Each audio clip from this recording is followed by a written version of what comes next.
بسم الله الرحمن الرحيم سبح اسم ربك الأعلى الذي خلق فسوى والذي قدر فهدى والذي أخرج المرعى فجعله غثاء أحوى سنقرئك فلا تنسى إلا ما شاء الله إنه يعلم الجهر وما يخفى ونيسرك لليسرى فذكر إن نفعت الذكرى سيذكر من يخشى ويتجنبها الأشقى الذي يصلى النار الكبرى ثم لا يموت فيها ولا يحيا قد أفلح من تزكى وذكر اسم ربه فصلى بل تؤثرون الحياة الدنيا والآخرة خير وأبقى إن هذا لفي الصحف الأولى صحف إبراهيم وموسى.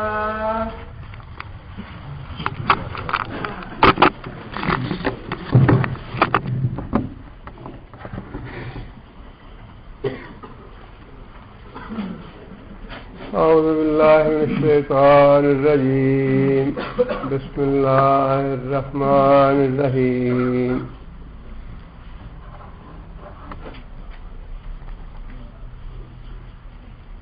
پہلی پانچ آیتیں جیسے کہ پچھلے درس میں گزارش کی تھی اللہ تعالیٰ نے توحید بیان فرمائی ہے اور اس کے بعد چھٹی آیت سے رسول اکرم صلی اللہ علیہ وسلم کو کچھ ہدایات دی گئی ہیں. اس میں پہلی بات تو یہ ہے کہ نزول وحی کے ابتدائی زمانے میں رسول اکرم صلی اللہ علیہ وسلم کو جب ابھی پوری طرح اس بات کی مشق نہیں ہوئی تھی کہ وحی کیسے قبول کرنی ہے، نبی اکرم صلی اللہ علیہ وسلم حضرت جبرائیل کے ساتھ ہی پڑھنا شروع کر دیتے تاکہ وحی کا کوئی لفظ رہ نہ جائے یا بھول نہ جاؤ. اس کے بارے میں اللہ تعالیٰ نے یہ بات ارشاد فرمائی سنقرئک کا ہم تجھے پڑھا دیں گے، یعنی جس طرح آپ پڑھا رہے ہیں اسی طرح بعد میں بھی مراد یہ ہے کہ ہم تجھے یاد کرا دیں گے. سنقرئک کا ہم تجھے یاد کرا دیں گے فلا تنسا اور پھر آپ نہیں بھولیں گے. تنسا نسیان سے ہے، نسیان کا معنی بھولنا ہے، بھول چوک ہے. تنسا تو نہیں بھولے گا، پھر مضارع ہے اور واحد مذکر حاضر کا صیغہ ہے. تنسا تو نہیں بھولے گا الا ما شاء اللہ، الا مگر ما جو شاء اللہ اللہ چاہے. یعنی اگر اللہ تعالیٰ کوئی چیز آپ کو بھلانا چاہیں تو وہ آپ کو بھولے گی، اور اگر اللہ نہیں بھلانا چاہیں گے تو اللہ آپ کو نہیں بھولے گی. اس کا مطلب یہ ہے کہ قرآن مجید کو یاد کرنا، یاد کرانا یہ بھی اللہ کی توفیق سے ہے، اللہ کے فضل سے ہے. اللہ ہی یاد کراتے ہیں، اور جب کوئی چیز بھول گئی تو وہ بھی اللہ کی طرف سے ہے. لہذا ایک تو قرآن مجید کے بارے میں رسول اللہ صلی اللہ علیہ وسلم کی یہ خاص ہدایات ہیں کہ جو حفاظ ہیں یا جس نے جتنا بھی قرآن مجید یاد کیا ہے، فرمایا کہ اس قرآن مجید کی نگہداشت کرتے رہو، نگرانی کرتے رہو، حفاظت کرتے رہو، اس لیے کہ قرآن مجید بڑی جلدی بھولتا ہے. اگر اس کی حفاظت نہ کی جائے، اس کو بار بار دہرایا نہ جائے تو بڑی جلدی بھول جاتا ہے. فرمایا کہ جس طرح اونٹ اپنے اوقات سے نکلتا ہے اور اس کا اگر دھیان نہ کیا جائے تو فوراً بھاگنے کی کوشش کرتا ہے، اسی طرح قرآن بھی نکل جاتا ہے ذہن سے. لہذا اس کی نگہداشت کرتے رہو، جتنا بھی یاد ہے، تھوڑا ہے زیادہ ہے، اس کو بار بار دہراتے نہیں رہیں گے تو قرآن ذہن سے نکل جائے گا. اللہ تعالیٰ نے چونکہ اس بات کی ذمہ داری لی ہے نحن نزلنا الذکر وانا لہ لحافظون کہ ہم نے اس کو نازل کیا، ہم ہی اس کی حفاظت کرنے والے ہیں، اس حفاظت کا سب سے پہلا درجہ یہی تھا کہ رسول اکرم صلی اللہ علیہ وسلم کو مکمل طور پہ نبی صلی اللہ علیہ وسلم کے ذہن میں محفوظ کیا جاتا، اور یہاں اللہ تعالیٰ نے اس کی پوری ذمہ داری لی کہ اے محمد صلی اللہ علیہ وسلم اس قرآن کو آپ کے ذہن میں محفوظ کرنا یہ ہمارے ذمہ ہے، اس کی حفاظت کرنا اور اس کو آپ کے ذہن میں محفوظ کرنا یہ ہماری ذمہ داری ہے۔ ہاں اگر کوئی چیز ہم اس قرآن سے آپ کو بھلانا چاہیں تو وہ ہماری مرضی پہ موقوف ہے، جب ہم چاہیں گے کہ آپ اس قرآن سے کوئی چیز بھول جائے تو آپ بھول جائیں گے، ہم اس کو بھلا دیں گے۔ اب اس بھولنے کی دو صورتیں ہیں، ایک صورت تو عارضی بھولنے کی ہے، ایک مستقل بھولنے کی ہے۔ عارضی بھولنا تو یوں ہے جیسے نبی صلی اللہ علیہ وسلم نے نماز پڑھائی اور اس میں قرآن مجید کی تلاوت فرمائی اور اس میں نبی صلی اللہ علیہ وسلم آیت بھول گئے۔ حضرت ابی بن کعب جو کاتب وحی تھے انہوں نے پوچھا یا رسول اللہ کیا آیت منسوخ ہو گئی؟ فرمایا نہیں منسوخ نہیں ہوئی، میں بھول گیا۔ یہ ہے عارضی بھولنا۔ ایک صورت ہے اس کو مستقل بھلا دینے کی، اور اس کے بارے میں بھی اللہ تعالیٰ نے خود یہ بات ارشاد فرمائی پہلے پارے میں ہی، ما ننسخ من آیت او ننسها نات بخیر منها او مثلها، کہ جب ہم کسی آیت کو منسوخ کر دیں اور ننسها یا آپ کے ذہن سے اس کو محو کر دیں، آپ کے ذہن سے اس کو بھلا دینا چاہیں تو پھر نات بخیر منها اس کی جگہ پہ ہم کوئی دوسری آیت لے آتے ہیں جو اس سے بہتر ہوتی ہے اور مثلہا یا اس جیسی ہی لے آتے ہیں۔ اس کا مطلب یہ ہے کہ یہ دونوں صورتیں موجود تھیں، نبی صلی اللہ علیہ وسلم کے ذہن سے بھلا دینے والی بھی اور باقاعدہ اس کو منسوخ کر دینے والی، دونوں صورتیں موجود تھیں۔ اور اس کی قرآن مجید میں بعض مثالیں بھی موجود ہیں۔ مثال کے طور پہ قرآن مجید میں ہی اللہ تعالیٰ نے یہ حکم دیا کہ ہر آدمی کے ذمے مرنے سے پہلے وصیت کرنا فرض ہے، فرض کے درجے میں تھا، واجب کے درجے میں تھا کہ جو وصیت نہ کرے وہ گناہگار ہوگا۔ لیکن جب اللہ تعالیٰ نے وارث کے حصے خود قرآن مجید میں بتا دیے کہ والدین اگر زندہ ہیں ان کا حصہ اتنا ہے، اولاد کے حصے اتنے ہیں، فلاں کا اتنا ہے، فلاں کا اتنا ہے، جب یہ آیات نازل ہو گئی تو پہلا جو فرضیت والا حکم تھا وہ منسوخ ہو گیا۔ آیتیں موجود ہیں اب بھی لیکن وہ حکم منسوخ ہے۔ اسی طرح زانیہ عورت کے بارے میں پہلا حکم یہ تھا کہ اگر کسی عورت پہ زنا ثابت ہو جائے تو اس کو عمر قید دی جائے، اس گھر میں اس کو ہمیشہ کے لیے قید کر دیا جائے، اور ساتھ ہی یہ فرمایا کہ اللہ تعالیٰ کوئی دوسرا حکم نازل فرما دے۔ چنانچہ دوسرا حکم سورہ نور میں اللہ تعالیٰ نے نازل فرما دیا کہ جو شادی شدہ زانیہ عورت ہے،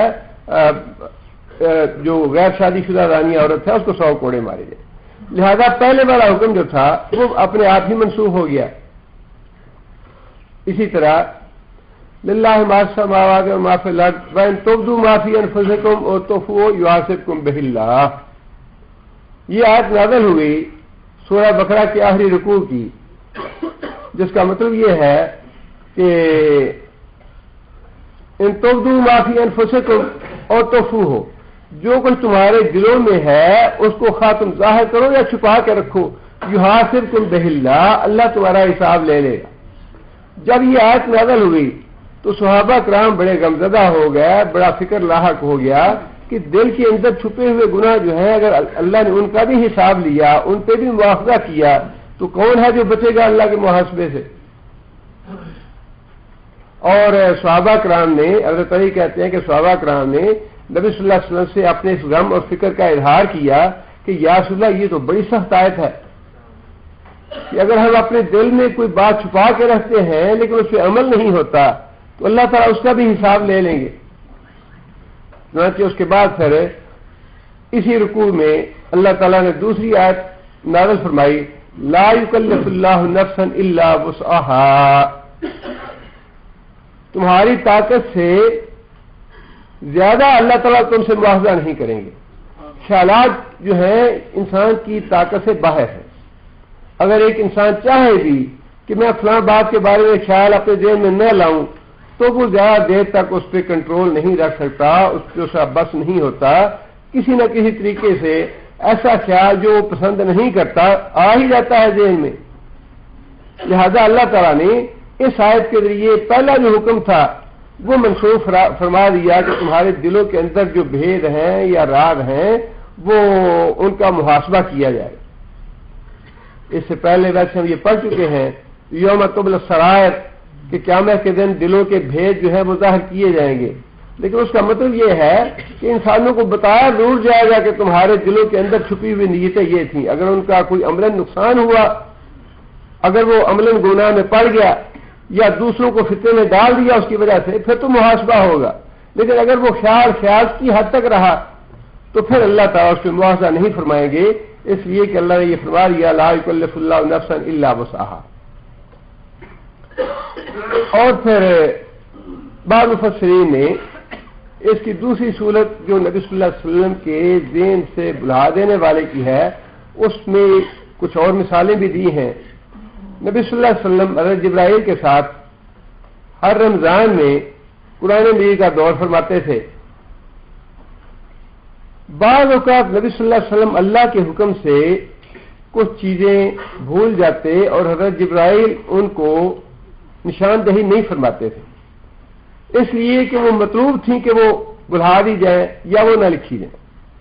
اس کی ایک مثال تو وہی حضرت عمر رضی اللہ تعالیٰ عنہ کی بخاری شریف میں جو حدیث ہے کہ شادی شدہ عورت کو رجم کرنے کی آیت قرآن مجید میں موجود تھی، لیکن بعد میں اللہ کے حکم سے وہ نبی صلی اللہ علیہ وسلم کو یا بلھا دی گئی یا اس کو نہ لکھنے کا حکم دیا گیا۔ ہم اس کی تلاوت کرتے تھے لیکن بعد میں وہ اس کا حکم تو باقی رہا لیکن آیت جو تھی وہ قرآن مجید سے نکال دی گئی۔ اسی طرح قرآن مجید میں اللہ تعالیٰ نے یہ بات ارشاد فرمائی ہے ان اللہ لا یستحیی ان یضرب مثلا ما بعوضۃ، اللہ تعالیٰ اس بات سے شرماتا نہیں ہے کہ قرآن مجید میں مچھر کی مثال بھی بیان کرے یا اس سے بھی کسی حقیر چیز کی مثال اگر بیان کرنا چاہیں اللہ تعالیٰ لوگوں کو بات سمجھانے کے لیے، ہدایت دینے کے لیے، تو اللہ تعالیٰ کو اس سے کوئی شرم نہیں ہے۔ لیکن پورے قرآن مجید میں اللہ تعالیٰ نے مثال تو کوئی بھی نہیں دی۔ مکھی کی دی ہے، شہد کی مکھی کی مثال ہے، لیکن مچھر کی مثال کہیں بھی نہیں ہے، جس کا مطلب یہ ہے کہ عین ممکن ہو کہ ایسی کوئی آیت موجود ہو لیکن نبی صلی اللہ علیہ وسلم کے ذہن مبارک سے اس کو بلھا دیا گیا، لہذا وہ قرآن میں اب نہیں ہے۔ اسی طرح سورہ حشر میں یہودیوں کے جو بات تھے بنو قریظہ کے، وہ کاٹے ان کا جب محاصرہ کیا گیا اور اس کے بارے میں اللہ تعالیٰ نے قرآن مجید میں یہ بات ارشاد فرمائی کہ ما قطعتم من لینۃ او ترکتموها قائمۃ علی اصولها فباذن اللہ، جو تم نے کھجوروں کے درخت کاٹے اور جو درخت تم نے کھڑے رہنے دیے فباذن اللہ، وہ اللہ کے اذن سے ہے۔ پورے قرآن مجید میں کہیں بھی اس کا اذن نہیں ہے۔ یہاں اللہ تعالیٰ نے یہ بات ارشاد فرمائی کہ وہ اللہ کے اذن سے، اللہ کے حکم سے ہیں، لیکن اللہ کا وہ اذن تو قرآن مجید میں کہیں بھی نہیں ہے، جس کا مطلب یہ ہے کہ یا تو وہ وحی خفی کے ذریعے اللہ تعالیٰ نے بتا دیا یا پھر وہ آیت قرآن مجید میں تھی جو بڑھا دی گئی نبی صلی اللہ علیہ وسلم، اس لیے کہ واضح آیت ہے یہ قرآن مجید کی ما ننسخ من آیت اور ننسہا، منسوخ کرنا بھی ثابت ہو گیا اور نبی صلی اللہ علیہ وسلم کے ذہن سے اس کو بلانا بھی ثابت ہو گیا، اور ننسہا یا ہم اس کو بلا دیں نہ تو بخیر منہا، تو پھر ہم اس کی جگہ پہ اس سے کوئی اچھا حکم لے آتے ہیں اور مثلہا یا ویسا ہی لے آتے ہیں۔ اس لیے اللہ تعالیٰ نے یہاں یہ بات خاص ارشاد فرما دی کہ اے محمد صلی اللہ علیہ وسلم ہم آپ کو یہ قرآن مجید یاد کروا دیں گے، آپ اس کو نہیں بھولیں گے، الا ما شاء اللہ، سوائے اس کے کہ اللہ ہی کبھی کوئی آیت آپ کو بلانا چاہیں یا منسوخ کرنا چاہیں۔ آگے اللہ فرماتے ہیں انہ یعلم الجہر وما یخفی، انہ ہو کی ضمیر اللہ تعالیٰ کے لیے، بے شک وہ یعنی اللہ تعالیٰ، یعلم خوب جانتا ہے، الجہر جہر کا معنی اونچی آواز کو ظاہر کرنا، اونچا کرنا۔ جہری نمازیں وہی ہیں جن میں تلاوت امام اونچی آواز سے کرتا ہے، جہری نمازیں کہلاتی ہیں۔ جہرا کا معنی جو آواز آدمی اونچی کرے اس کو بھی اللہ جانتے ہیں، وما یخفی، اور جو بات انسان چھپائے دل میں یا آہستہ کرے اس کو بھی اللہ جانتے ہیں۔ سیاق و سباق کے اعتبار سے اس آیت کا مطلب یہ ہے کہ اے محمد صلی اللہ علیہ وسلم، آپ حضرت جبرائیل علیہ السلام کے ساتھ ساتھ جو فوراً پڑھنا شروع کر دیتے ہیں، اللہ وہ بھی سنتا ہے، وہ بھی جانتا ہے، اور جو آپ کے دل میں خوف ہے اس کو بھول جانے کا، اللہ اس سے بھی واقف ہے کہ میں کہیں اس کو بھول نہ جاؤں۔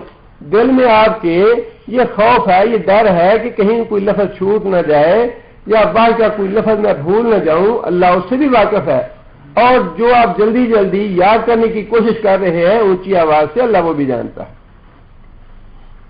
تو یہ سیاق و سباق کے اعتبار سے نبی صلی اللہ علیہ وسلم کے لیے، لیکن اللہ تعالیٰ کی صفت ہے یہ، ربنا انک تعلم ما نخفی وما نعلن، یا اللہ ہم جو بات چھپاتے ہیں دل میں رکھتے ہیں وہ بھی تو جانتا ہے، اور جو ہم ظاہر کرتے ہیں وہ بھی تو جانتا ہے۔ وما یخفی علی اللہ من شیء فی الارض ولا فی السماء، اللہ تعالیٰ سے زمین و آسمان کی کوئی چیز بھی چھپی ہوئی نہیں ہے، ہر چیز سے اللہ تعالیٰ واقف ہے۔ یہ اللہ تعالیٰ کی صفت ہے کہ اللہ تعالیٰ عالم الغیب ہیں، اللہ تعالیٰ ظاہر کو جاننے والے ہیں، مخفی کو جاننے والے ہیں، اور اس اللہ کی صفت میں کوئی دوسرا شریک نہیں ہے۔ اللہ تعالیٰ کی کسی بھی صفت میں کوئی دوسرا شریک نہیں ہے، نہ کوئی نبی شریک ہے، نہ کوئی ولی شریک ہے، نہ کوئی شہید شریک ہے، نہ فرشتہ شریک ہے، نہ جن شریک ہے، نہ کوئی انسان شریک ہے۔ اللہ خالق ہے، باقی سارے کے سارے مخلوق ہیں۔ اللہ تعالیٰ قادر ہیں، باقی سارے اللہ کے محکوم، مجبور، اور اللہ کے تابع، اللہ کے غلام، اللہ کے سوالی، اللہ کے محتاج۔ اللہ دینے والا ہے، بندہ سوالی اور محتاج ہے، اس میں سارے رسول بھی شامل ہیں، فرشتے بھی شامل ہیں، ولی بھی شامل ہیں۔ اللہ کی صفات میں کوئی دوسرا شریک نہیں ہے۔ آگے پھر اللہ تعالیٰ نے یہ بات ارشاد فرمائی، وَنُيَسِّرُكَ لِلْيُسْرَىٰ، نُيَسِّرُ کون سا پھر ہے؟ مضارع ہے، صیغہ جو متکلم ہے، نُيَسِّرُ، یہاں بھی اللہ تعالیٰ نے نسبت اپنی طرف فرمائی کہ ہم آسان کریں گے۔ کا کی ضمیر کس کے لیے؟ نبی صلی اللہ علیہ وسلم کے لیے۔ ہم آسان کریں گے، سارے کام اللہ تعالیٰ نے اپنی طرف منسوخ کیے ہیں۔ ہم یاد کرائیں گے تجھے، ہم پڑھائیں گے تجھے، ہم محفوظ کریں گے اس کو، ہم آسان کریں گے تیرے لیے۔ ساری یہ جو ضمیریں ہیں، قرآن مجید کا انداز ہے، وہ خود ہی بتا رہا ہے کہ اصل اتھارٹی کون ہے۔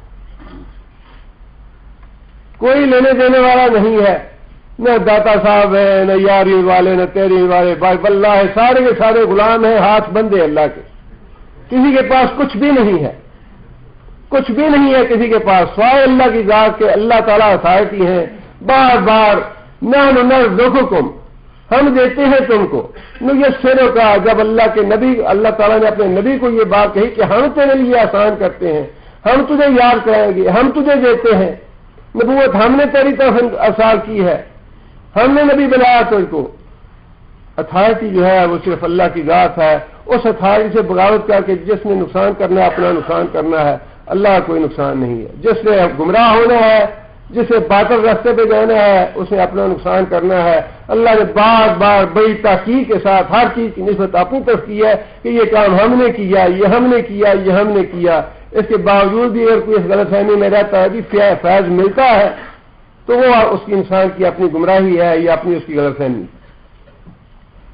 فرمایا کہ اے محمد صلی اللہ علیہ وسلم میسروں کا ہم آسان کریں گے تیرے لیے، ہم سہولت مہیا کریں گے تجھ کو. کس چیز کی؟ لیسرا، آسان راستے کی، آسان شریعت کی، آسان طریقے کی. اے محمد صلی اللہ علیہ وسلم ہم آپ کو سہولت مہیا کریں گے، آسان راہ کی سہولت. آسان راہ سے کیا مراد ہے؟ مختلف معانی مفسرین نے لکھے ہیں اس کے کہ نبی صلی اللہ علیہ وسلم کو آسان راہ مہیا کرنے کا کیا مطلب ہے. ایک مطلب تو یہ ہے کہ نبی صلی اللہ علیہ وسلم کو اللہ تعالیٰ نے جو بھی احکام دیے وہ سارے آسان ہیں، مشکل نہیں ہیں. ایسے نہیں جو انسانوں کی بس سے باہر ہیں، ایسے احکام نہیں ہیں جو انسانوں کی استطاعت سے یا ہمت سے باہر ہیں. دوسری بات یہ ہے یا دوسرا اس کا مفہوم یہ ہے جیسا کہ تقریر کے معاملے میں بھی نبی صلی اللہ علیہ وسلم نے احادیث میں یہ بات ارشاد فرمائی، اللہ تعالیٰ نے جس انسان کو جس انجام کے لیے پیدا کیا ہے وہ اعمال اللہ آسان بنا دیتے ہیں اس کے لیے. ایک آدمی کو اللہ تعالیٰ نے جنت کے لیے پیدا کیا ہے تو جنت والے اعمال خواہ بظاہر مشکل ہی کیوں نہ ہوں، اللہ تعالیٰ اس کا مزاج، اس کی طبیعت، اس کی فطرت ایسی بنا دیتے ہیں کہ اس کے لیے وہ کام آسان ہو جاتا ہے. انفاق فی سبیل اللہ کرنا، اللہ کے لیے مال خرچ کرنا، حلال حرام کی تمیز کرنا ہے تو مشکل، لیکن جس کو اللہ نے جنت کے لیے پیدا کیا ہے اللہ تعالیٰ اس کے لیے بڑا سہل کر دیتے ہیں. وہ انسان یہ کہتا ہے کہ جی میں بھوکا تو مر جاؤں گا، حرام نہیں کھاؤں گا، اس کے لیے بھوکا رہنا آسان ہے. اور جو جہنم کے لیے پیدا ہوا ہے وہ تو کہے گا یہ ساری دنیا کھاتی ہے ہم کیوں نہ کھائیں، معیار زندگی تو رکھنا ہے نا، فلاں کے پاس ہے تو ہمارے پاس کیوں نہ ہو، فلاں کھاتا ہے ہم کیوں نہ کھائیں. یہ چیز جو ہے یہ بس یہ اللہ کا شکر، اس کی جو ہے نا قریب میں نہ پڑے آپ، اس لیے کہ اس کا ہمیں حکم نہیں ہے ایسی قریب میں پڑھنے میں. لیکن نبی صلی اللہ علیہ وسلم نے یہ تو بات ارشاد فرمائی نا، اللہ تعالیٰ کی ایک مٹھی میں یہ جنتی ہیں ایک میں جہنمی ہیں. فرمایا یہ جنت میں جائیں گے یہ جہنم میں جائیں گے. اور اللہ نے خود قرآن مجید میں بھی یہ بات ارشاد فرمائی کہ کچھ لوگ میں نے جنت کے لیے پیدا کیے، کچھ جہنم کے لیے پیدا کیے. اب یہی مطلب ہے اس کا کہ جس آدمی کے لیے اللہ تعالیٰ نے جس کی قسمت میں نیکی اور سعادت لکھی ہے، خوشبختی لکھی ہے، اس کے لیے نماز پڑھنی مشکل نہیں ہے. لیکن جو بدبخت انسان ہے اللہ کی رحمت سے دور ہے اس کے لیے 5 نمازیں پڑھنی بڑی مشکل ہو جاتی ہیں. تو یہ مطلب ہے کہ آسان راستے کی سہولت مہیا کریں گے، زندگی اسلام پہ چلانی آسان بنا دیں گے تمہارے لیے. اسلام کے احکام پہ چلنا یہ ایسے لگے گا کہ جیسے یہ واقعی میری ایسی طبیعت ہے، میری خواہش ہے ایسی. اب یہ چیز جو ہے بعض اوقات آپ کافروں میں بھی دیکھتے ہیں، اور کتنے لوگ ہیں مسلمان ہونے کے بعد جنہوں نے یہ اس بات کا اقرار کیا کہ قدرتی طور پہ شراب سے نفرت تھی، قدرتی طور پہ عورت سے نفرت تھی، قدرتی طور پہ ناچ گانے سے یا اس طرح کے واہیات اور فضول کاموں سے نفرت تھی. اب یہ جو اللہ تعالیٰ کا کسی انسان کے مزاج میں نیکی ڈال دینا ہے، کسی کے مزاج میں تقویٰ ڈال دینا ہے تو یہ صرف اللہ کے علم پہ مبنی فیصلہ. لیکن یہی وہ چیز ہے جو اللہ تعالیٰ نے یہاں فرمائی کہ اے محمد صلی اللہ علیہ وسلم ہم آپ کا مزاج، آپ کی طبیعت اور آپ کی فطرت ایسی بنا دیں گے کہ یہ کام آپ کو مشکل نہیں لگے. الم نشرح لک صدرک ووضعنا عنک وزرک الذی انقض ظہرک. کام تو یہ ایسا تھا جو کمر توڑ دینے والا تھا. نبوت کا کام جو ہے اس کا فریضہ ایسا بھاری تھا ان کا بہرک کہ یہ تیری کمر توڑ دیتا، لیکن علم نشرح لک صدرک ووضعنا عنک وزرک، ہم نے تیرا سینہ کھول دیا کہ یہ تو کام مجھے کرنا ہی کرنا ہے اور یہ میرے کرنے والا کام ہے، میں اس کو کر کے چھوڑوں گا، اور تیرا بوجھ جو ہے وہ ہم نے ہلکا کر دیا۔ وہ بوجھ ہلکا کرنے کی صورت یہی ہے کہ اللہ تعالیٰ انسان کے مزاج میں، انسان کی فطرت میں، انسان کی طبیعت میں یہ بات ڈال دیتے ہیں کہ تم نے ناغہ نہیں کرنا قرآن مجید کا، تہجد کا ناغہ نہیں کرنا، نماز چھوڑنی نہیں ہے، پابندی سے پڑھنی ہے، روزے رکھنے ہیں، زکات بھی دینا ہے، انفاق بھی کرنا ہے، اور انسان کو یہ کام مشکل نہیں لگتے، بڑے سہل اور آسان لگتے ہیں، بلکہ انسان یہ کام کر کے خوشی اور مسرت محسوس کرتا ہے۔ رضیت باللہ ربا وبالاسلام دین وباب محمد النبی، یا اللہ جو تو نے حکم دیا میں اس پہ راضی ہوں۔ پھر یہ نہیں انسان کہتا ہاں جی اس زمانے میں ہاتھ کاٹیں گے تو دنیا کیا کہے گی، یہ بڑی واشی قوم ہے، پردے میں آٹو بٹھائیں گے تو لوگ کیا کہیں گے، یہ تو بڑے پسماندہ لوگ ہیں، داڑھی رکھ لی تو لوگ کہیں گے یہ تو دہشت گرد ہے۔ پھر انسان کو اللہ کے احکام اور رسول اللہ صلی اللہ علیہ وسلم کی سنت پہ، نبی صلی اللہ علیہ وسلم کی اطاعت میں، اللہ کی فرما برداری میں انسان کو لذت محسوس ہوتی ہے۔ رضیت باللہ ربا، یا اللہ میں تیری ہر بات پہ راضی ہو گیا۔ اور نبی صلی اللہ علیہ وسلم نے فرمایا کہ جو آدمی اس دنیا میں اللہ کی بات پہ راضی ہو گیا، اسلام پہ راضی ہو گیا، محمد صلی اللہ علیہ وسلم کے نبی ہونے پہ راضی ہو گیا، فرمایا کہ اللہ پہ واجب ہے، اللہ پہ فرض ہے کہ قیامت کے دن اس بندے کو راضی کر کے چھوڑے۔ اللہ کا گھر چھوڑیں گے نہیں انشاءاللہ، لیکن ہے معاملہ ادھار کا ہے، معاملہ نقد و نقد نہیں ہے۔ فرمایا کہ اے محمد صلی اللہ علیہ وسلم ہم تمہارے لیے یہ راستہ جو ہے آسان بنا دیں گے، اور اس کا ایک اور مفہوم بھی ہے، وہ یہ ہے کہ یہ منصب نبوت کا جو فریضہ ہے تو بڑا کٹھن ہے، تو بڑا مشکل، لیکن اس کی جتنی بھی رکاوٹیں ہیں راستے کی ہم آپ کے لیے دور کریں گے، آپ فکر مند نہ ہو۔ رکاوٹیں آئیں گی آپ کو اس راستے میں، فریضہ نبوت ادا کرنے میں مشکلات آئیں گی، رکاوٹیں آئیں گی، لیکن آپ فکر مند نہ ہوں، وہ مشکلات اور مسائل اور مصائب اور رکاوٹیں ہم آپ کی دور کریں گے۔ بل یسرک للیسرا، ہم آپ کے لیے سہولت مہیا کریں گے آسان راہ کی، یہ بھی اس کا مفہوم ہے۔ اور چوتھا مفہوم اس کا یہ ہے کہ خود نبی صلی اللہ علیہ وسلم بھی شریعت کے جائز کاموں میں سے، دو کاموں میں سے جب کوئی کام کرنا ہوتا تو ان میں سے آسان اور ہلکا کام منتخب کرتے، خواہ خواہ اپنے آپ کو مشقت میں ڈالنے کا حکم نہیں ہے۔ کوئی ایسی انسان نظر مان لے، ایسی بعض قسم کھا لے، یا کوئی ایسی بات زبان سے نکالے۔ ایک آدمی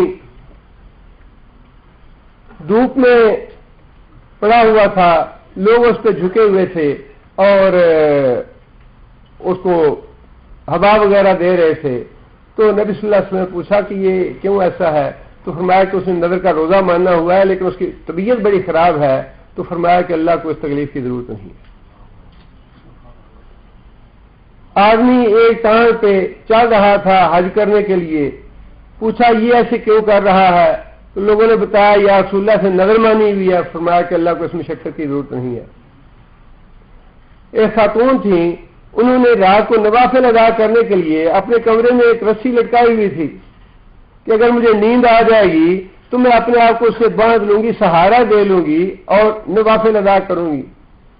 نبی صلی اللہ علیہ وسلم نے پوچھا کہ یہ رسا کیوں لٹکا ہوا ہے؟ بتایا یا رسول اللہ صلی اللہ علیہ وسلم کے لیے فلاں عورت نے لٹکایا ہے، فرمایا کہ اللہ کو اس کی حاجت نہیں ہے۔ دین جو ہے وہ مشقت میں نہیں ڈالنا چاہتا، انسان کی استطاعت سے زیادہ کا اللہ نے مکلف نہیں کیا، اور پھر جب دو جائز کام ہوں خود نبی صلی اللہ علیہ وسلم اس میں سے آسان کام منتخب کرتے ہیں۔ یہ شریعت تو ایسی ہے سچی بات یہ ہے کہ انسان نیت کر لے کہ میں نے شریعت پہ عمل کرنا ہے. شریعت کے احکام تو بڑے آسان ہیں, شریعت پہ عمل کرنا. اور یہ جو ہم جو واقعات وغیرہ پڑھتے ہیں بعض اوقات قصص الاولیاء وغیرہ میں, یا ادھر ادھر کی باتیں کہ ساری رات کانوں پہ کھڑے ہو کے نفل پڑھے یا وظیفہ کرتے رہے, کنویں میں الٹے لٹک کے عبادت کرتے رہے, یا کنویں میں 40 سال گزار دیے, فلاں کیا. اللہ تعالیٰ بہتر جانتے ہیں یہ یعنی سچ کیسے ہو سکتے ہیں. یہ کوئی آدمی سال نہیں گزار سکتا کنویں میں, 6 مہینے نہیں گزار سکتا.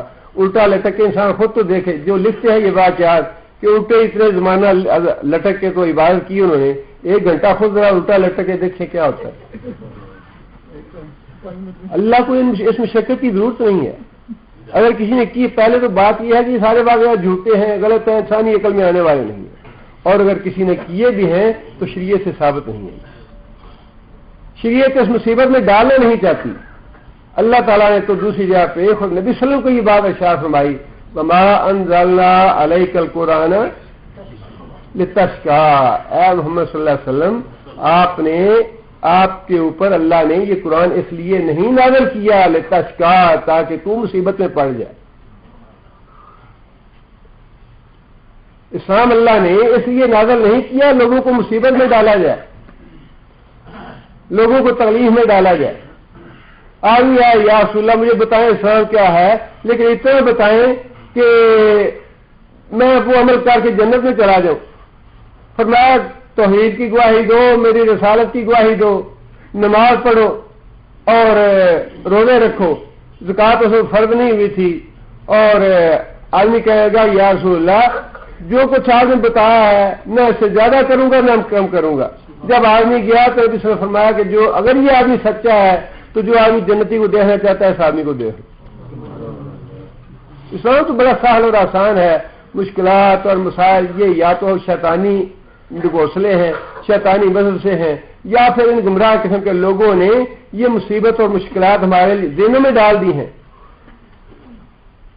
کہ بزرگی تو یوں ملتی ہے کہ انسان الٹا لٹک کے عبادت کرے, یا گھر بار چھوڑ کے کہیں وادیوں میں چلا جائے, یا جنگلوں میں چلا جائے, یا ترک دنیا کر دے.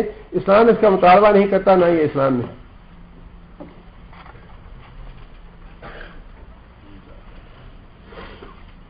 آگے پھر اللہ نے فرمایا کہ اب یہ ساری ہدایات ہیں نبی صلی اللہ علیہ وسلم کے لیے نبوت کے سلسلے میں.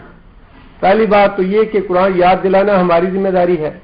دوسری بات یہ کہ ہم تمہیں آسان شریعت عطا کریں گے, آسان راہ تمہارے لیے مہیا کریں گے, تمہارے لیے مشکلات نہیں پیدا کریں گے, بلکہ مشکلات ہوں گی تو وہ دور کر دیں گے. آگے فرمایا فذکر ان نفعت الذکریٰ. فذکر, ذکر کون سا فعل ہے؟ امر ہے.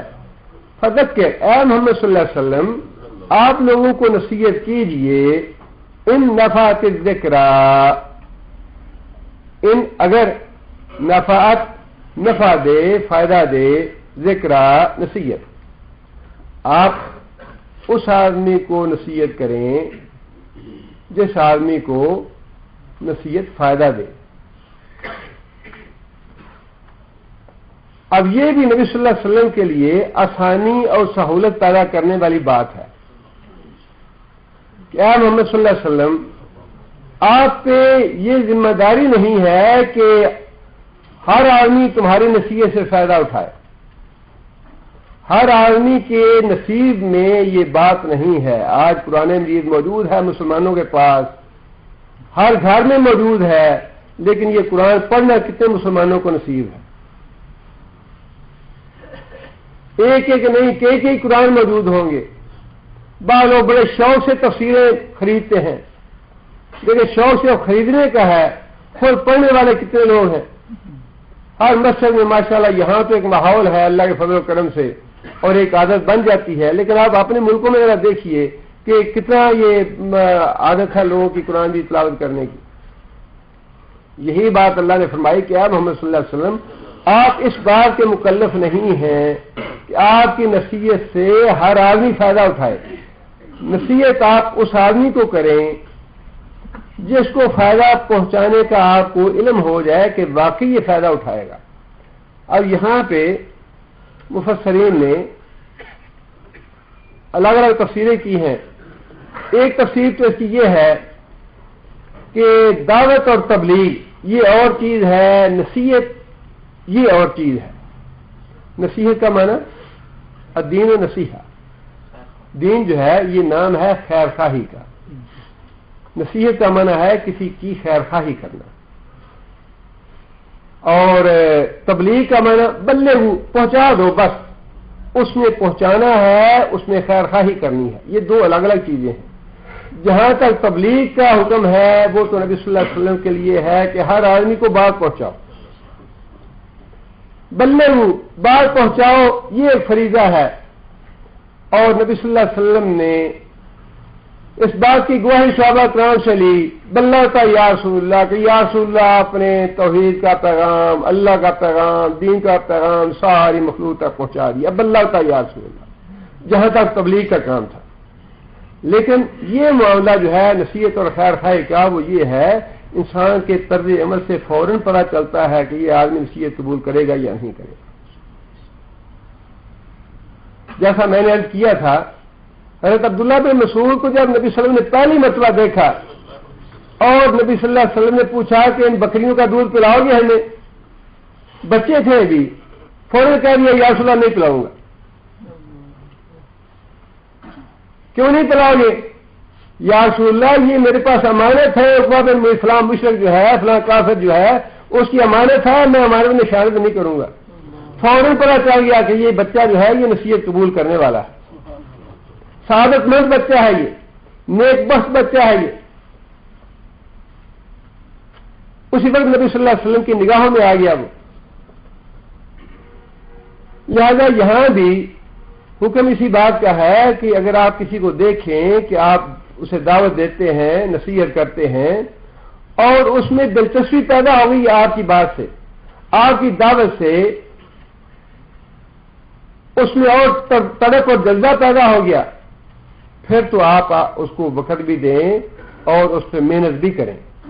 لیکن اگر آپ نے اس کے طرز عمل سے دیکھ لیا کہ یہ وقت ضائع کر رہا ہے، باس برائے باس کر رہا ہے اور ماں یہ وقت کا ضیاع ہے، تو فرمایا کہ ایسے آدمی کے پیچھے پڑنے کی ضرورت نہیں ہے. جو آدمی ماں وقت ضائع کر رہا ہے، اٹکیلیاں کر رہا ہے اور مذاق میں بات اڑا رہا ہے، ایسے آدمی پہ وقت ضائع کرنے کی ضرورت نہیں. اگر آپ دیکھیں کہ فی الواقع یہ آدمی نصیحت قبول کرے گا اور سنجیدہ ہے بات سننے میں، بات سننے کا خواہش مند ہے، ہدایت کا واقعی طالب ہے یہ، تو فرمایا کہ اس کے ساتھ تو خیر خواہی کرو، اس کے ساتھ نصیحت کرو، اس کو واعظ کرو، پہنچاؤ بات تو ہر ایک کو. پیغام پہنچانا وہ تو فریضہ ہے آپ کا، وہ تو پہنچاؤ. تبلیغ اور چیز ہے اور نصیحت اور خیر خواہی کرنا یہ اور چیز. اور اللہ تعالیٰ نے نبی صلی اللہ علیہ وسلم کو، کیونکہ نبی صلی اللہ علیہ وسلم اس معاملے میں بہت زیادہ فکر مند رہتے تھے،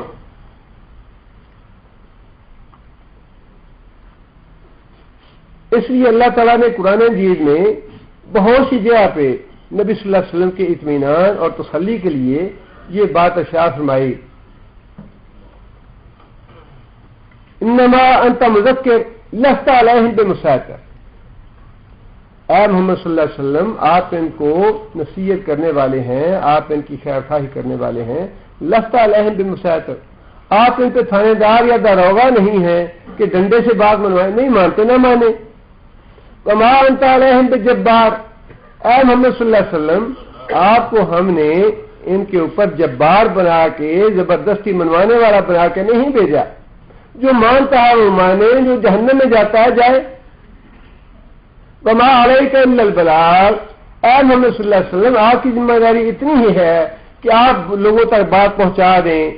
جو قبول کرنا چاہتا ہے وہ قبول کرے، جو قبول نہیں کرنا چاہتا نہ کرے.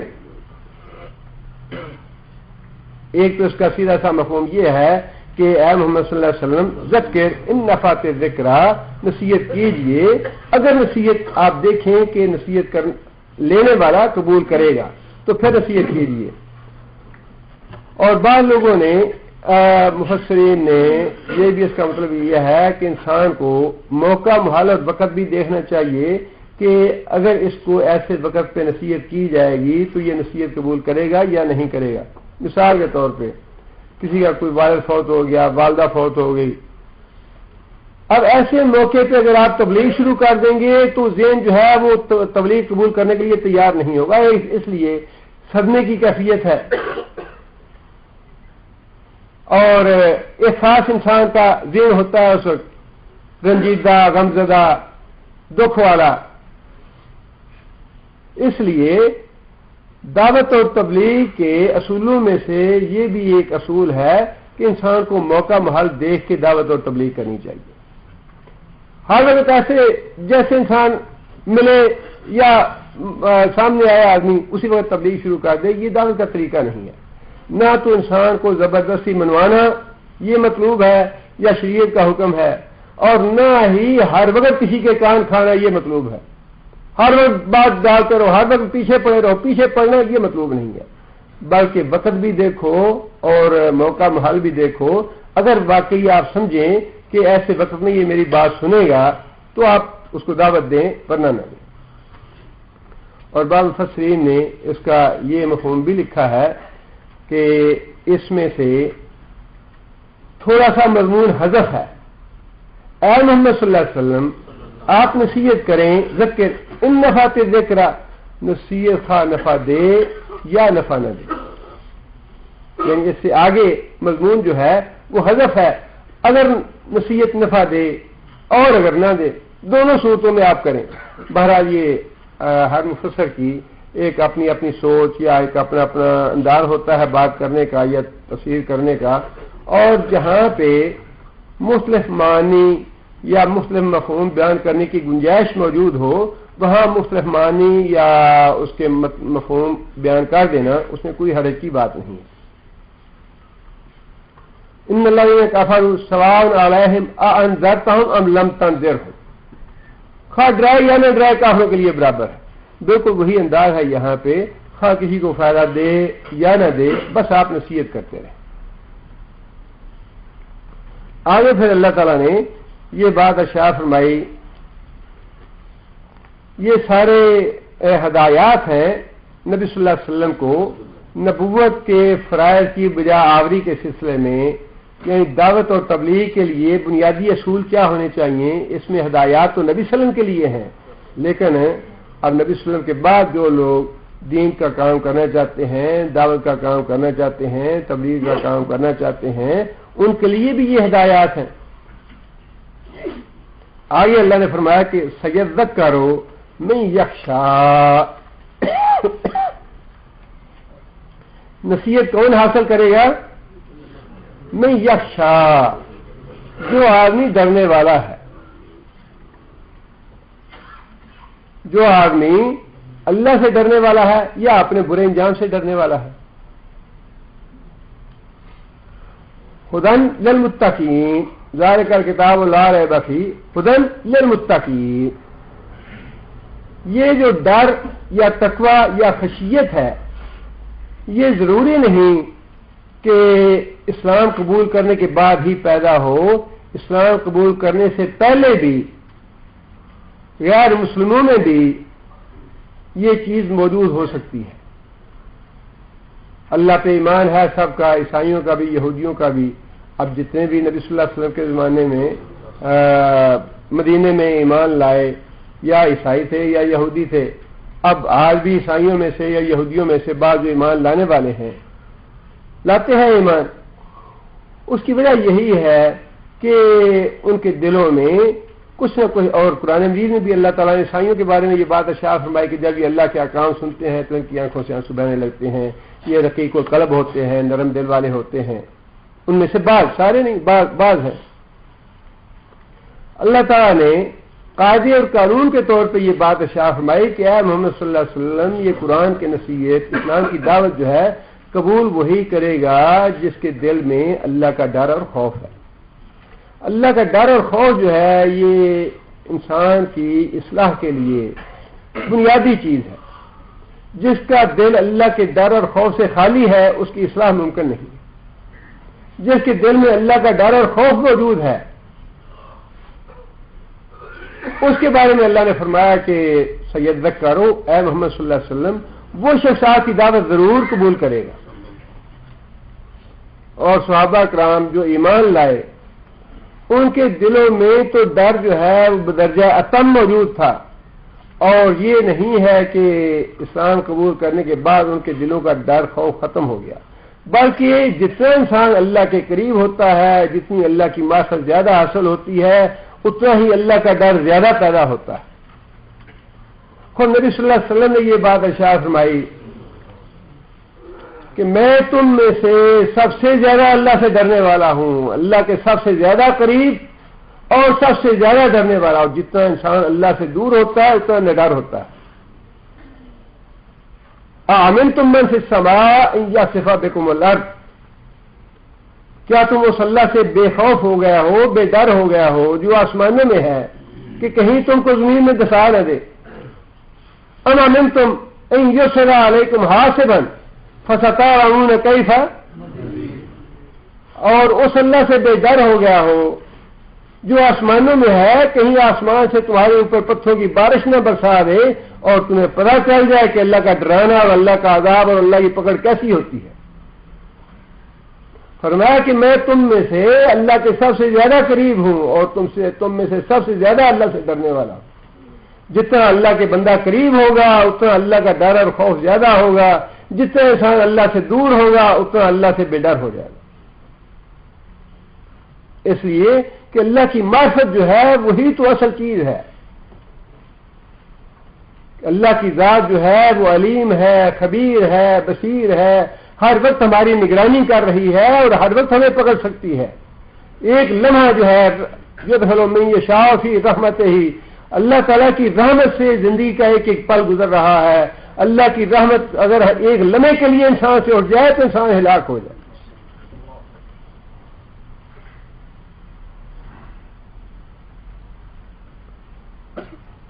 اور پھر اسی خوف اور ڈر کے بارے میں اسی لیے اللہ تعالیٰ نے بڑا بہت اجر و ثواب کا اللہ تعالیٰ نے وعدہ فرمایا ہے.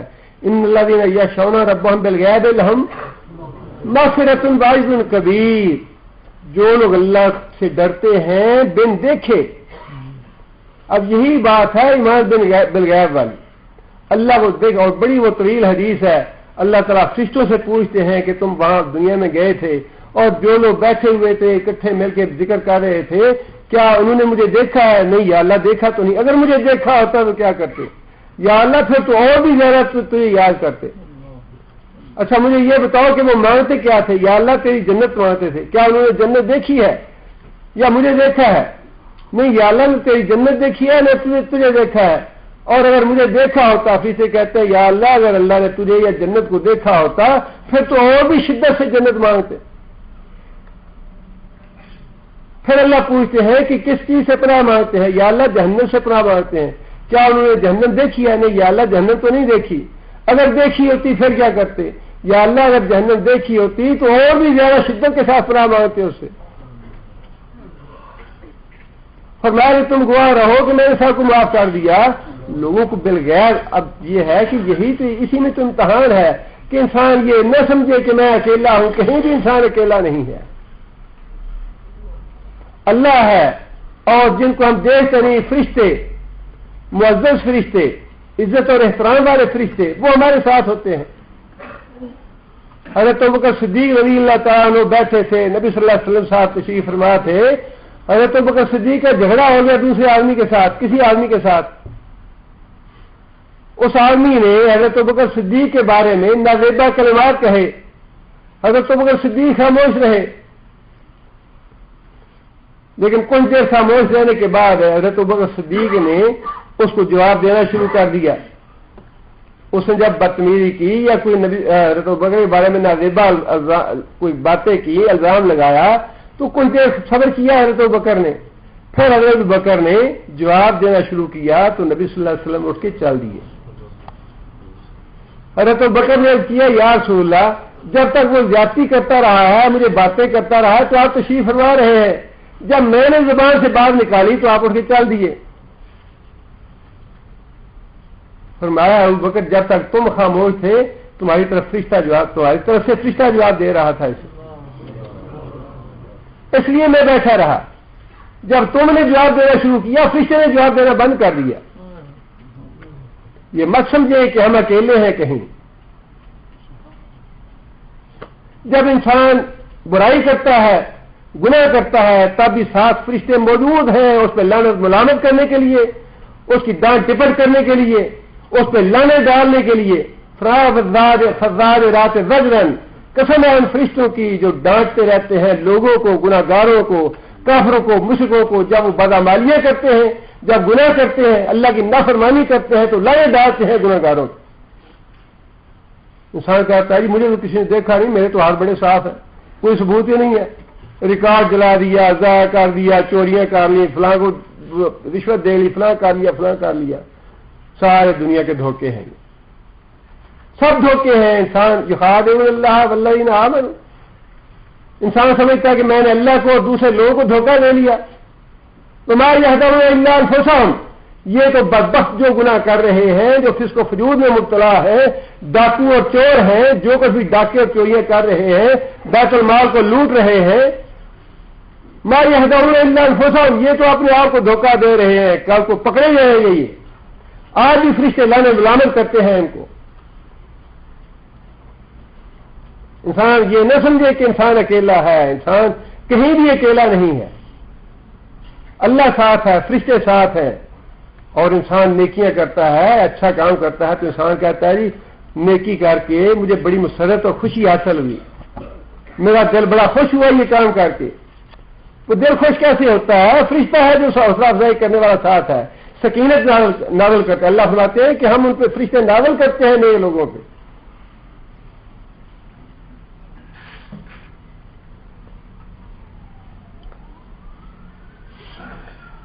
وَأَمَّا مَنْ خَافَ مَقَامَ رَبِّهِ وَنَهَى النَّفْسَ عَنِ الْهَوَىٰ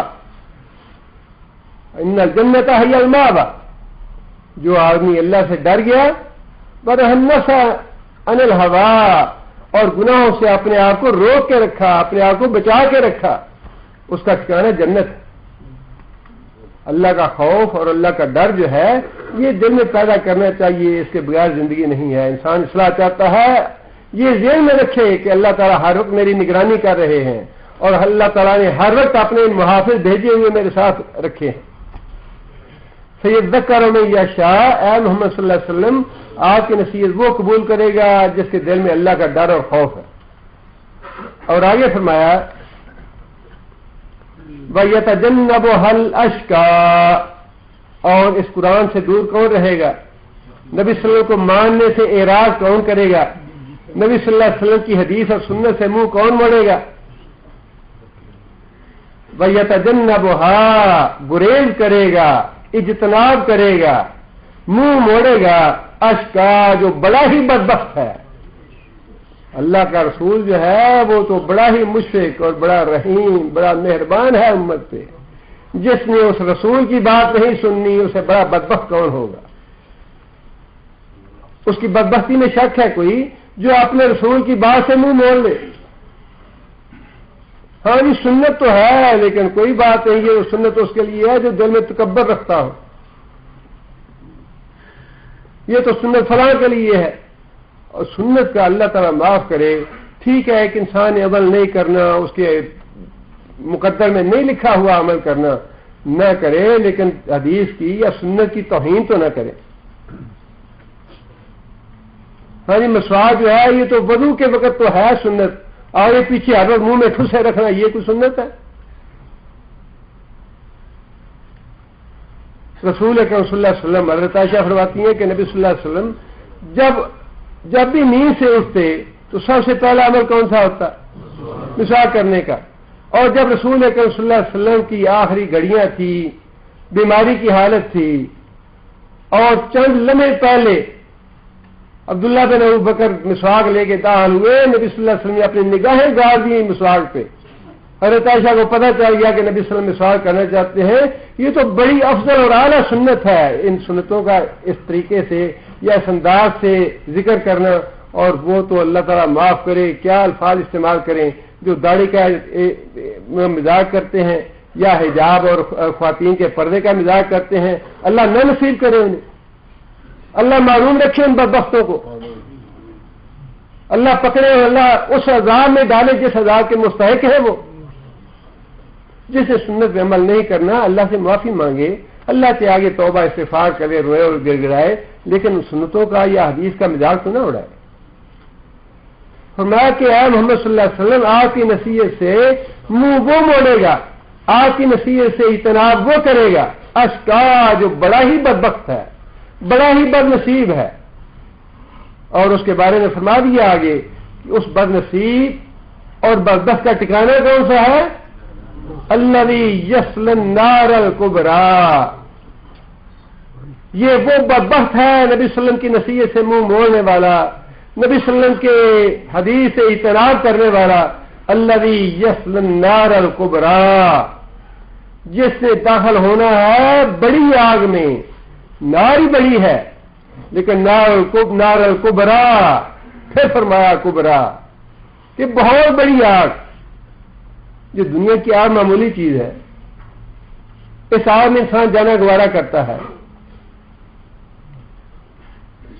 حضرت ابو ہریرہ فرماتے ہیں کہ اللہ کی قسم کھا کے کہتا ہوں کہ جہنم کی آگ تمہاری اس آگ جیسی نہیں ہے. فرمایا کہ کارا سے زیادہ یہ جو بچومن ہے یا لک جسے کہتے ہیں کاری سیاہ، فرمایا کہ اس سے بھی زیادہ سیاہ ہے، ہاتھ کو ہاتھ دکھائی نہیں دے گا اس آگ میں. تلفح وجوہہم النار وہم فیہا کالحون، آج جو ہے وہ گوشت پوشت کو جلا ڈالے گی، جبڑے باہر نکل آئیں گے انسانوں کے. نار اللہ الموقدہ، یہاں تو نار الکبریٰ فرمایا اللہ نے، بہت بڑی آگ، اس لیے کہ نبی صلی اللہ علیہ وسلم نے فرمایا کہ 69 درجے زیادہ یہ گرم ہوگی دنیا کی آگ سے. وہ آگ جلانے کے لیے تو یہ آگ ہی کافی ہے. انسان کا کتنا حصہ جل جائے تو انسان باقی بچتا، جلس ہی جائے انسان کا کچھ حصہ جلس ہی جائے تو انسان کی زندگی نہیں بچتی. آگ کے اندر جانا تو دور کی بات، انسان کا جسم کا جلسا ہوا حصہ جو ہے وہی انسان کو باقی نہیں چھوڑتا. اور کہاں اسے 69 درجے زیادہ. صحابہ کرام ایسے تو نہیں، تندور حضرت ابو سفیان کے بارے میں آتا ہے تندور دیکھتے جلتا ہوا تندور دیکھ کے رونے لگتے کہ یہ ہے وہ آگ جس میں لوگوں نے جانا ہے.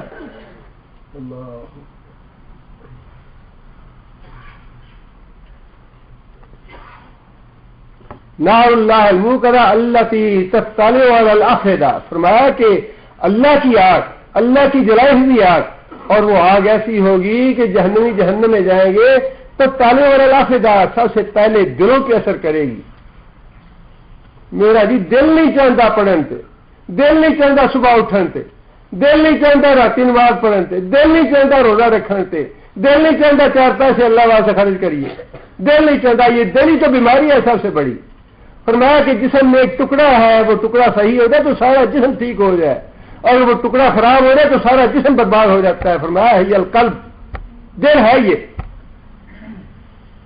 تطلع علی الافئدہ، اس کا جلانا جو ہے اسی دل سے شروع ہوگا جس سے خواہشات اٹھتی ہیں.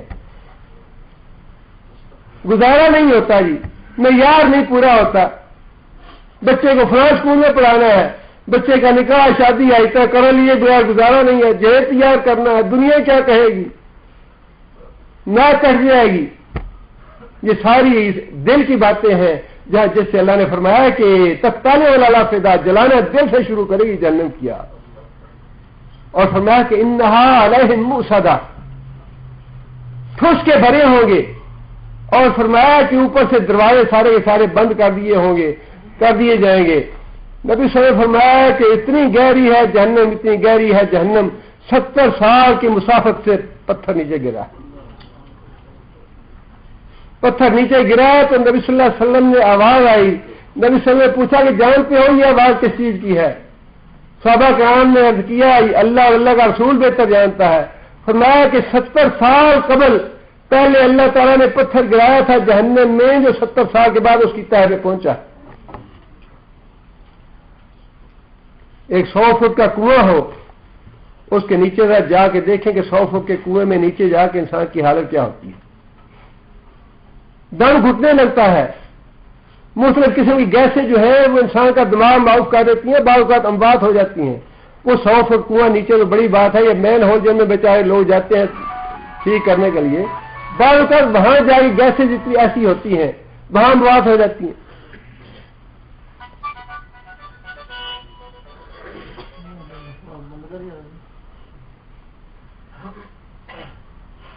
اور کہاں 70 سال کی گہرائی, اور وہاں جہنمی رہیں گے. اور پھر یہی نہیں فرمایا کہ علیہ موسیٰ فی امد ممددہ, آگ کے بڑے بڑے ستون ہوں گے اور ان ستونوں کے ساتھ باندھ دیا جائے گا. بھاگنا تو ممکن نہیں ہے, دروازے بھی بند ہوں گے, لیکن اس کے ساتھ یہ ساری عذاب کی مختلف قسمیں.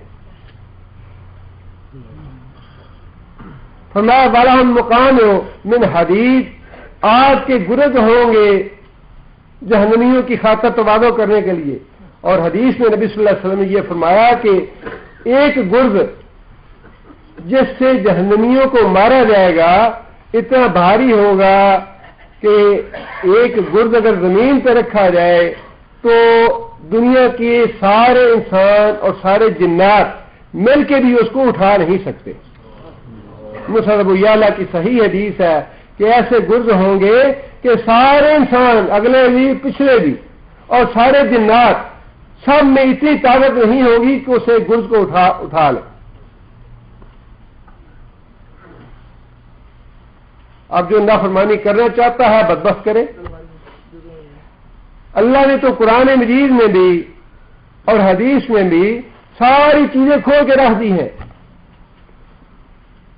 اوپن بک ایگزام ہے, یہ سب کچھ سامنے کھلا ہے, ہر چیز بتا دی, چھوٹی بھی اور بڑی بھی. الذی یصلی النار الکبریٰ, سب سے بڑی آگ میں وہ داخل ہوگا بدبخت جو اللہ کے رسول کی نصیحت قبول نہیں کرے گا, جو اللہ کی رسول کی نصیحت پہ اطاعت نہیں کرے گا, فرما برداری نہیں کرے گا. اور آگے فرمایا ثم لا یموت فیہا ولا یحیا, آگ تو وہ اتنی سخت ہے جو 69 درجے زیادہ ہے, کبرا ہے, نار اللہ ہے, اللہ کی بڑکائی ہوئی آگ ہے, لیکن پھر بھی عذاب ایسا ہوگا ثم لا یموت فیہا ولا یحیا, زندہ رکھا جائے گا اسے عذاب کے لیے. نہ موت آئے گی, نہ وہ موت ہوگی وہاں پہ, نہ یہ زندہ کی زندگی ہوگی. یہ جو دنیا کی ہماری زندگی ہے ہم شاید آج محسوس نہیں کرتے, لیکن بڑی آرام کی, بڑی عیش کی, وہ نبی صلی اللہ علیہ وسلم نے جو بات ارشاد فرمائی کہ جس نے بڑی تکلیف میں زندگی گزاری ہوگی, بڑے دکھ میں رنج میں زندگی گزاری ہوگی, اس کو جنت کی ایک جھلک دکھائی جائے گی, وہ سب کچھ بھول جائے گا. یہ جو دنیا کی زندگی ہے یہ آخرت کے جو آنے والے معاملات ہیں, جو مراحل ہیں, موت کا مرحلہ ہے, قبر کا مرحلہ ہے, حشر نشر کا مرحلہ ہے, پھر آگے فیصلے کا مرحلہ ہے, یہ سارے جتنے بھی مراحل ہیں ان کے مقابلے میں یہ دنیا کی زندگی تو بڑے آرام کی اور بڑے سکون کی اور بڑے چین کی زندگی ہے. اب جو آدمی چاہے تو اس زندگی کو برباد کرے, جو چاہے تو اس زندگی کو استعمال کرے اچھے کام کے لیے.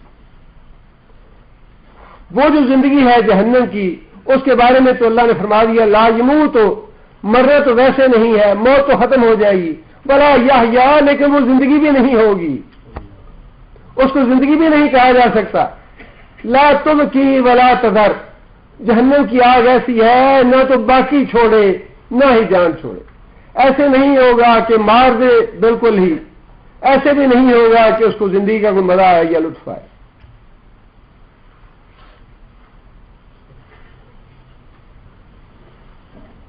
اور فرمایا کہ لا یقضی علیہم فیموتوا,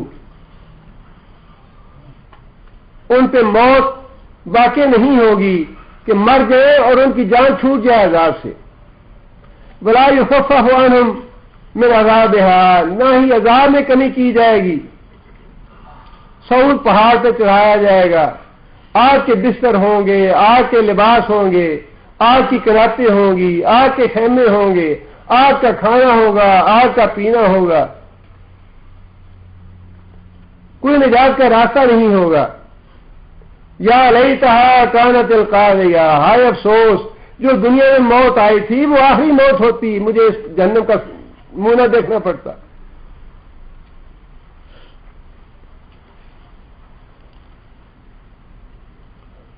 آگے اللہ فرماتے ہیں کہ قد افلح من تزکا، یہ تو ان لوگوں کا حال ہے جنہوں نے رسول اللہ صلی اللہ علیہ وسلم کی نصیحت سے منہ موڑا، نبی صلی اللہ علیہ وسلم کی نصیحت قبول کرنے سے انکار کر دیا۔ آگے پھر اللہ تعالیٰ نے نصیحت فرمائی کہ کامیابی کا راستہ کون سا ہے؟ کامیابی کا راستہ یہ ہے افلاح، اس آدمی نے فلاح پائی، من تزکا، جس نے زکات کا معنی پاک کرنا، تزکا جس نے اپنے آپ کو پاک کر لیا۔ کس سے پاک کر لیا؟ سب سے پہلی بات عقیدے سے پاک کرنا، گمراہ عقیدے سے، باطل عقائد سے، شرکیہ عقائد سے، کافرانہ عقائد سے، ہر طرح کے جتنے بھی گمراہ اور باطل عقائد ہیں ان سب سے اپنے آپ کو پاک کرنا، یہ ہے تزکیہ نفس کا پہلا مرحلہ۔ اعمال کا تزکیہ جو ہے وہ بعد کی بات ہے، دونوں کا تزکیہ مطلوب ہے، عقائد کا تزکیہ بھی اور اعمال کا تزکیہ بھی۔ عقائد میں تو آمیزش شرک کی ہو، باطل عقائد ہیں، گمراہ عقائد ہیں، وہ تو اللہ کو بالکل قبول ہی نہیں۔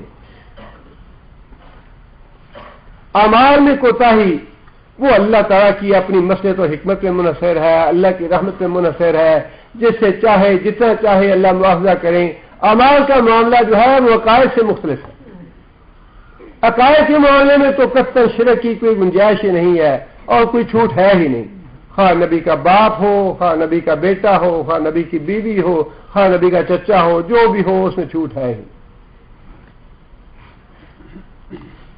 فرمایا اور یہاں پہ فلاح کا لفظ قرآن مجید میں جہاں کہیں بھی فلاح کا لفظ استعمال ہوا ہے وہ ہے آخرت کی فلاح۔ قرآن مجید کے نزدیک ہماری آخرت ہے، دنیا جو ہے یہ اللہ تعالیٰ کی مصلحت اور حکمت کے تابع ہے۔ یہ دنیا کی زندگی اللہ کی مصلحت اور اللہ کی حکمت کے تابع ہے، لیکن قرآن مجید جو سنوارنا چاہتا ہے، جو ہمارا تزکیہ کرنا چاہتا ہے، جس فلاح سے ہمیں دو چار کرنا چاہتا ہے، جو فوج ہمیں بتانا چاہتا ہے، وہ ہے آخرت کی فوج و فلاح، آخرت کی کامیابی۔ یہاں پہ واضح طور پہ جو فلاح کا لفظ استعمال ہوا ہے آخرت کے لیے ہے۔ دنیا میں بھی اللہ تعالیٰ اس کی خیر و برکات سے نوازنا چاہے تو نواز دیں، نہ نوازنا چاہے تو اللہ کی مصلحت اور حکمت ہے، لیکن جو اللہ تعالیٰ قرآن ہماری زندگی سنوارنا چاہتا ہے اس کا تعلق آخرت کی زندگی سے ہے۔ قد افلح، آخرت میں فلاح پائی اس آدمی نے، من تزکا جس نے اپنے عقائد کا تزکیہ کر لیا اور جیسے اپنے اعمال کا تزکیہ کر لیا۔ کبائر جو ہے ان سے انسان کو تو ہر قیمت پہ بچنا چاہیے، کبیرہ جو گناہ ہے، اور کوشش کرنی چاہیے کہ صغیرہ گناہ سے بھی بچا جائے، اس لیے کہ علماء نے لکھا ہے کہ صغیرہ گناہ پہ انسان اصرار کرتا رہے اور انسان مسلسل صغیرہ گناہ کرتا رہے تو وہ بھی کبیرہ بن جاتا ہے۔